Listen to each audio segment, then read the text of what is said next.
బావా చెప్పవా చెప్తాను, ఆన్సర్ చెప్తావా? చెప్పావా చెప్తాను. పన్ను పెట్టి చెప్పు. నువ్వే చెప్పు. సరే, నువ్వు ఆన్సర్ చెప్తే నీకు 100 రూపీస్ ఇస్తాను, లేకపోతే నువ్వు ఇవ్వాలి.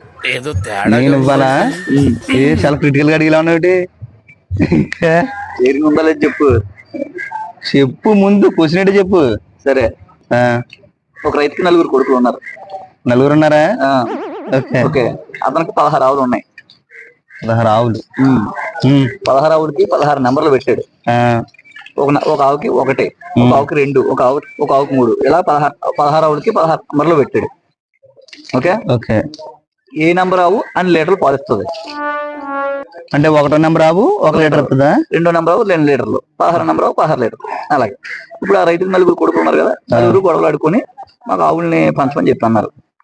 అప్పుడు ఆ రైతు తెలివిగా 4కి పాలు సమానంగా వచ్చేలాగా, ఆవులు సమానంగా వచ్చేలాగా పంచాడు. ఎలా పంచాడు చెప్పు.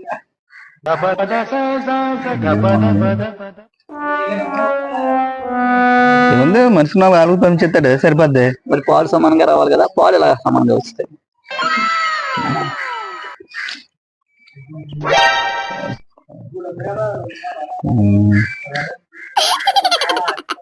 తెలియట్లేదా?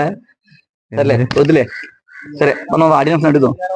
ఫ్రెండ్స్, మీలో ఎవరికైనా సరే దీనికి ఆన్సర్ తెలిస్తే మన కామెంట్ సెక్షన్ లో కామెంట్ చేసి ఫస్ట్ ఎవరైతే ఆన్సర్ చేస్తారో వాళ్ళకి 100 రూపీస్ మేము ఇస్తాం. ముందు సబ్స్క్రైబ్ చేసుకొని అండ్ వీడియో నచ్చితే లైక్ చేసి, షేర్ చేసి, కామెంట్ సెక్షన్ లో కామెంట్ చేస్తాం. Okay, bye.